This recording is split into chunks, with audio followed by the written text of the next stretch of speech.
था, गुजरात मॉडल।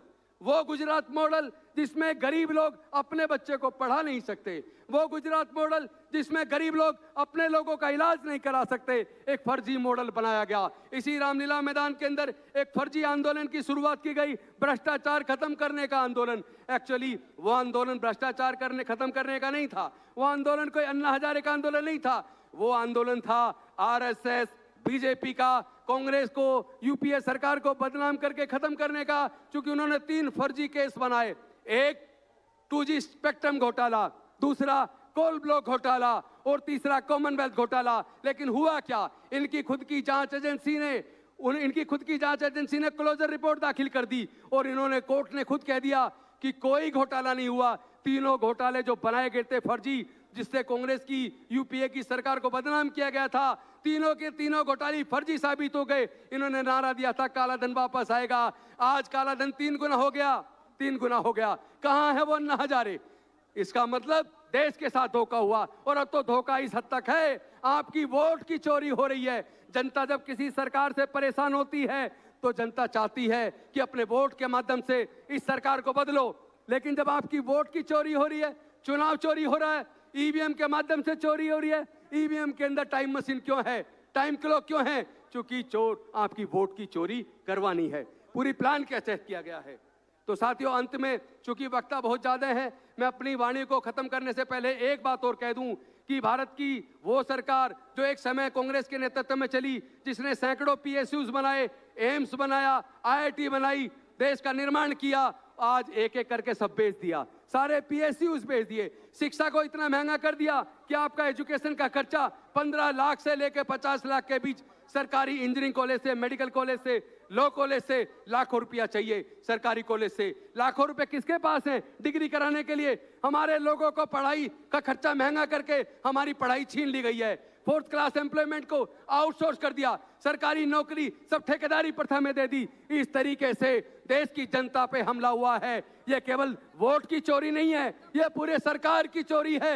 यह देश के लोकतंत्र को खत्म करने की साजिश है, यह देश के संविधान को खत्म करने की साजिश है। मैं लास्ट में बस एक निवेदन करूंगा, ये जो रैली है वोट चोर गद्दी छोड़, यह केवल कांग्रेस की रैली नहीं है, इस देश की जनता की, देश के संविधान और लोकतंत्र को बचाने की रैली है। इसमें पूरी ताकत लगा दो, गांव-गांव में बूथ पे संगठन का निर्माण कर दो। हम इस देश के अंदर से इस तानाशाह सरकार को उखाड़ फेंकेंगे, संविधान को बचाएंगे, देश के लोकतंत्र को भी बचाएंगे। वोट छोड़ गद्दी छोड़, वोट चोर गद्दी छोड़, वोट चोर गद्दी छोड़। बहुत बहुत धन्यवाद। जय भीम, जय संविधान, जोहार। धन्यवाद राजेंद्र गौतम जी, बहुत विस्तार से अपने आपने विचार रखे। अब मैं आमंत्रित करता हूं महिला अध्यक्ष हमारी बहन अलका लांबा जी को कि आएं और अपने विचार रखें। भारत माता की वंदे वंदे। वोट चोर, वोट चोर।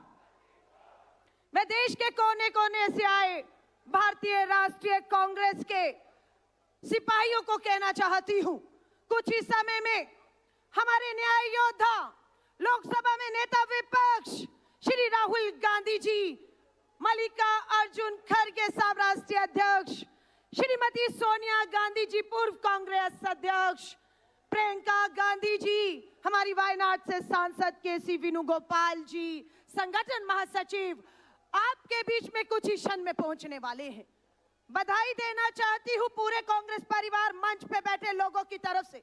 जितना सैलाब अंदर है उतना ही सैलाब रामलीला मैदान के बाहर है। इस तानाशाह सरकार की नींव हिलाने का काम आज हमने शुरू कर दिया है। अगर सदन के अंदर हमारे नेता राहुल गांधी ने एसआईआर के खिलाफ आवाज उठाई तो देश का लाखों कार्यकर्ता देश के कोने कोने से आकर इस रामलीला मैदान में सड़कों पर मोर्चा संभाल रहा है।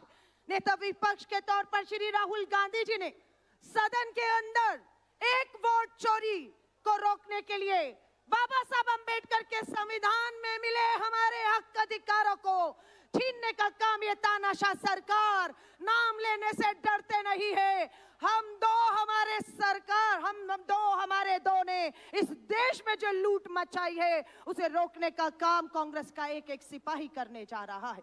आज महिला कांग्रेस की तरफ से कहना चाहूंगी, देश की आधी आबादी भी बाबा साहब अंबेडकर द्वारा दिए गए एक वोट के अधिकार को छीनते हुए देखकर चुप घरों में नहीं बैठी, वो आज इस मैदान में आई है। मैं आप सभी से कहूंगी, आज ये सरकार, देश के प्रधानमंत्री नरेंद्र मोदी जी, देश के गृह मंत्री अमित शाह जी, चुनाव आयोग गणेश कुमार, कान खोलकर सुन लो, हम संविधान में मिले उस लोकतांत्रिक एक वोट के अधिकार को किसी कीमत पे छीनने नहीं देंगे। हम उसके लिए कोई भी कुर्बानी हमें क्यों ना देनी पड़े। आज देश एक बार फिर से पुकार कर रहा है देश के लोगों से, आज किसान हो, मजदूर हो, दलित हो, आदिवासी हो, युवा बेरोजगार हो, मेरी आदि आबादी महिलाएं हो, आज अन्याय, अत्याचार, जुल्म के खिलाफ एकजुट होकर देश के कोने कोने से आप आई हैं। आज इस सरकार को समझ आ जाना चाहिए, जो कहते हैं कांग्रेस हाशिए पे चली गई, कांग्रेस खत्म हो गई। आज अगर मीडिया में दम होगा तो मीडिया इस मैदान और मैदान के बाहर, और जो लोग नहीं आ पाए वो अपने अपने राज्यों की राजधानियों में सड़कों पर निकले हुए हैं। हिम्मत हो तो मैंने कहूंगी सच्चाई को दिखाना होगा, सच्चाई को दिखाना होगा। एक ही नारा कहूंगी, पहली लाइन मेरी होगी, दूसरी लाइन आपकी होगी। देखना होगा किसकी आवाज में कितना दम है। तैयार हैं? तैयार हैं? आप सभी से कहूंगी, राहुल गांधी जी, खड़गे जी लोकसभा राज्यसभा में इस लड़ाई को लड़ रहे हैं। हम लोगों को भी बिना डरे दो चीजें सबके मन में डाल दी गई है, चाहे अग्निवीर के नाम पर तमाशा हो रहा हो, बेरोजगारी के नाम पर व्यापारियों को डर उनके दिलों में बिठा दिया गया है, डर बिठा दिया गया और उन्हें चुप कर दिया गया है। हम बहुत से लोगों को मिलते हैं, उन्हें डरा कर चुप करा दिया गया है। आज आपके बाहर निकलने से उनका डर निकलेगा और उनकी चुप्पी तोड़ेगी और हमें ताकत मिलेगी इस देश को। अब पहली लाइन मेरी अंतिम आपकी होगी, सरफरोशी की तमन्ना। एक बार फिर से दोनों हाथ उठाकर, सरफरोशी की तमन्ना, देखना है जोर कितना, देखना है जोर कितना बाजुए कातिल में है। बधाई देते हैं राहुल गांधी जी की भारत जोड़ो यात्रा की कामयाबी के लिए, बधाई देते हैं भारत जोड़ो न्याय यात्रा की कामयाबी के लिए, बधाई देते हैं वोटर अधिकार यात्रा की कामयाबी के लिए। और ना जाने अभी कितनी यात्राएं ये गांव, ये शहर हमारा इंतजार कर रहे हैं। इस रामलीला मैदान से हमें निकलकर हर गांव, हर शहर पहुंचना होगा और पंक्ति में खड़े अंतिम मजदूर, किसान, दलित, महिला को हमें ताकत देकर हाशिए से केंद्र में लाना होगा। भारतीय राष्ट्रीय कांग्रेस, भारतीय राष्ट्रीय कांग्रेस, देश का नेता कैसा हो, देश का नेता कैसा हो, देश का प्रधानमंत्री कैसा हो, ये फैसला हो चुका है कि देश का अगला प्रधानमंत्री भाजपा से नहीं कांग्रेस से होगा और उसका नाम तय हो चुका है, श्री राहुल गांधी। बहुत बहुत बधाई और शुभकामनाएं देती हूं। जय हिंद, जय भारत। धन्यवाद अलका जी। अब मैं आमंत्रित करूंगा हरियाणा के पूर्व मुख्यमंत्री और हरियाणा के विपक्ष में नेता असेंबली में भूपेंद्र सिंह हुड्डा जी आए और आपके सामने अपने विचार रखे। भूपेंद्र सिंह हुड्डा जी।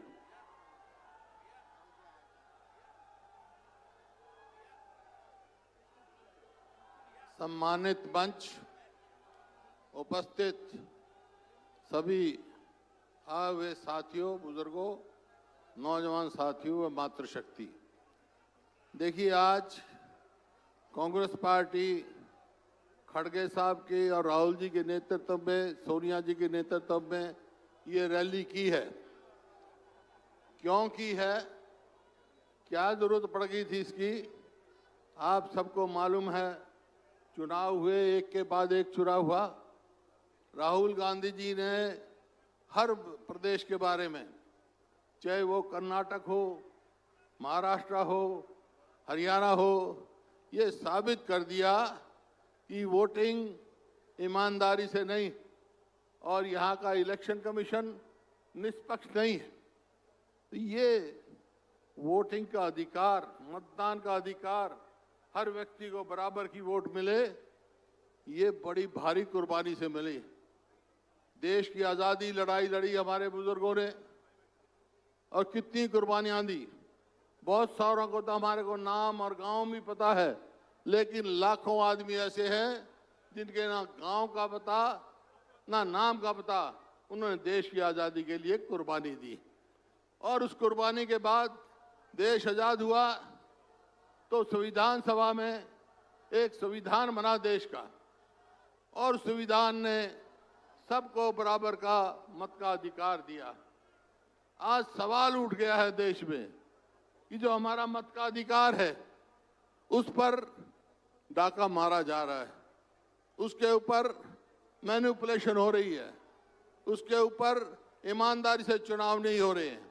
ये सारी तफसील में तो राहुल गांधी जी आएंगे, खड़गे साहब आएंगे, वो सब तफसील में आपको बताएंगे। लेकिन एक बात मैं आपके माध्यम से आग्रह करना चाहता हूं सारी पार्टी को, राहुल जी को भी, कि भाई आम आदमी, हम गांव में जाते हैं तो वो कहते हैं कि मशीन से पीछा छुड़ा लो। तो जब तक बैलेट पे बड़े बड़े देश जो हमारे से एडवांस देश हैं, जर्मनी, उन्होंने कोर्ट ने फैसला किया कि भाई मैनिपुलेशन हो सकती है, इस वास्ते बैलेट पेपर पे कराओ। तो ये आज समय है, ये पूरे देश में एक आंदोलन चलाएंगे राहुल गांधी के नेतृत्व में कि हम निष्पक्ष चुनाव हो और ये जो सरकार बनी है मैनिपुलेशन से, वोट चोरी से, इन सरकारों से पीछा छुड़ाना है। तो सारे देश को, सब धर्मों को, सब जातियों को एक होकर लड़ना है। राहुल गांधी जी ने बहुत इस मुद्दे को उठाया है, देश का नेतृत्व कर रहे हैं। मेरा आप सबसे आह्वान है कि राहुल जी के नेतृत्व में इस आंदोलन को बड़े जोर शोर से चलाना है और पूरे देश में चलाना है। आप जितने साथी आए हैं अपने गांव-गांव में संदेश लेके जाएंगे, जो राहुल जी कहेंगे, यहाँ खड़गे साहब कहेंगे और हमारे शीर्ष नेता कहेंगे। मैं तो इन्हीं शब्दों के साथ धन्यवाद करता हूँ और पूरा भरोसा रखता हूँ कि आप सब पूरा बढ़ चढ़ के साथ लेंगे। दोगे ना? बस, मेहरबानी, धन्यवाद, जय हिंद। धन्यवाद हुड्डा जी। अब मैं आमंत्रित करता हूं अखिल भारतीय यूथ कांग्रेस के अध्यक्ष उदयभान जी से आए और अपने विचार रखें। उदयभान जी।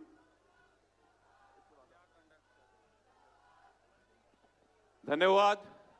मंच में उपस्थित हमारे नेता केसी वेणुगोपाल जी, सम्मानित मंच और सभी साथी जो अलग अलग स्टेट से आज यहां पे आए हैं। साथियों, हम भारतवासी हैं।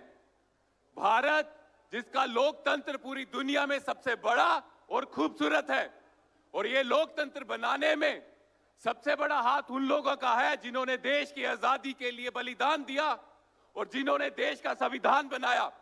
और एक कांग्रेस का सिपाही होने के नाते मुझे गर्व है, देश को आजादी दिलाने में, संविधान बनाने में कांग्रेस पार्टी की एक मुख्य भूमिका रही है। साथियों, हम सबको गर्व होना चाहिए इस चीज में।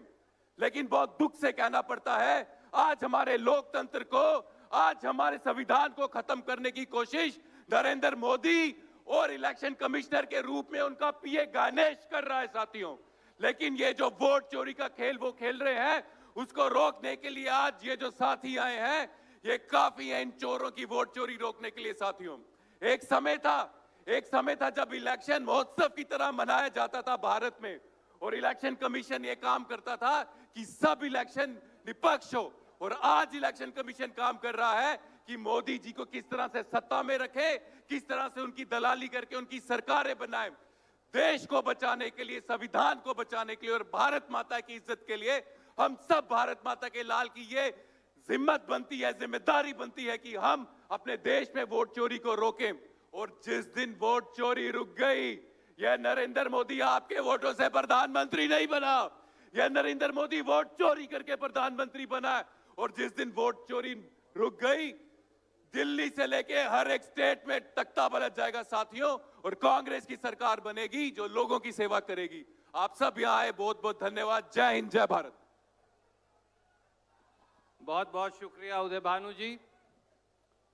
और अब एक ऐसे नौजवान को मैं आमंत्रित कर रहा हूं जिसने दूर उत्तर पूर्व में भारतीय जनता पार्टी से लोहा लेने का संकल्प लिया है। असम प्रदेश कांग्रेस कमेटी के अध्यक्ष गौरव गोगोई जी आए और अपनी बात आपके सामने रखें। जोर से तालियां बजाकर इस नौजवान का, जो कांग्रेस का झंडा पकड़कर लड़ता है, उनका स्वागत करें।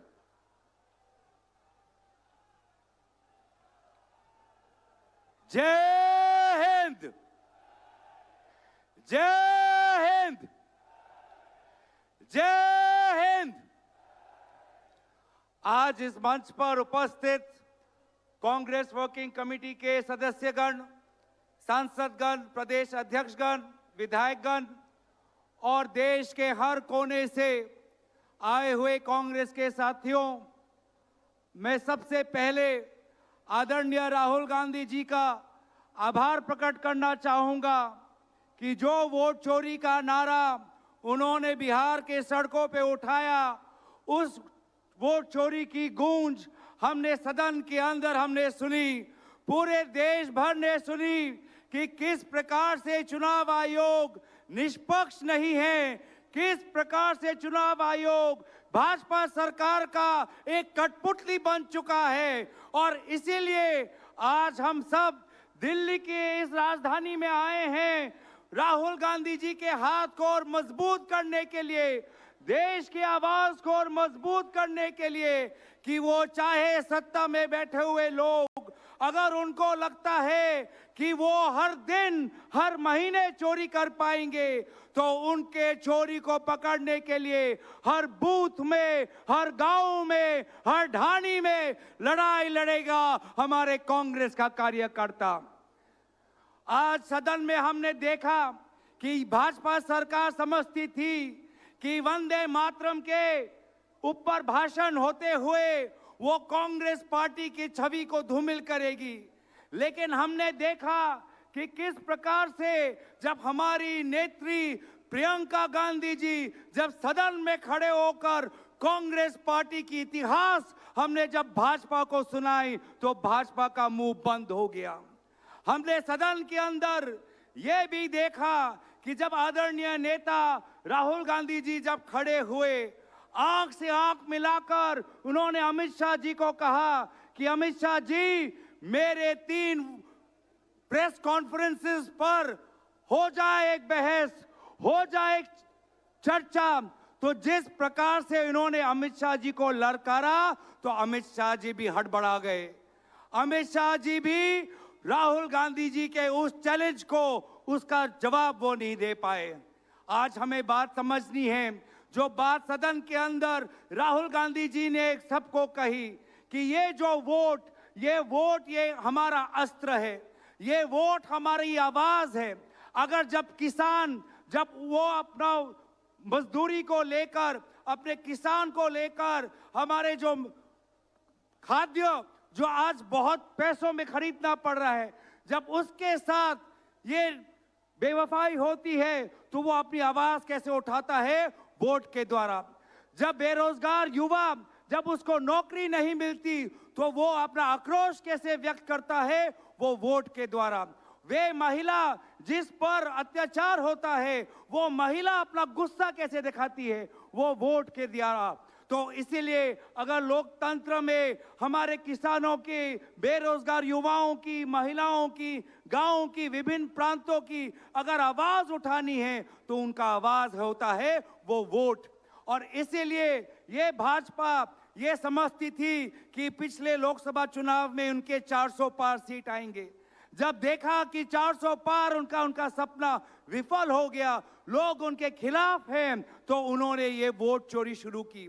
वोट चोरी इसलिए शुरू की क्योंकि उनको पता था कि लोकसभा के बाद वो हरियाणा हारने वाले हैं, हरियाणा के बाद वो महाराष्ट्र हारने वाले हैं, हरियाणा महाराष्ट्र के बाद वो बिहार हारेंगे, और बिहार हारने के बाद उनकी केंद्र सरकार चली जाएगी। और सिर्फ जब देखा कि हरियाणा हारेंगे, महाराष्ट्र हारेंगे, बिहार हारेंगे, तो उन्होंने वोट चोरी शुरू की। वोट जो हमारा लिस्ट है वो फर्जी वोटर लिस्ट निकालने की शुरुआत की। इलेक्शन के बीच 10,000 रुपए फैलाने की बात की और केंद्र निर्वाचन आयोग, chief election commissioner Amit Shah ji के एकदम खास ज्ञानेश कुमार जी को चीफ इलेक्शन कमिश्नर के कुर्सी पर बैठाया और ताकि कोई भी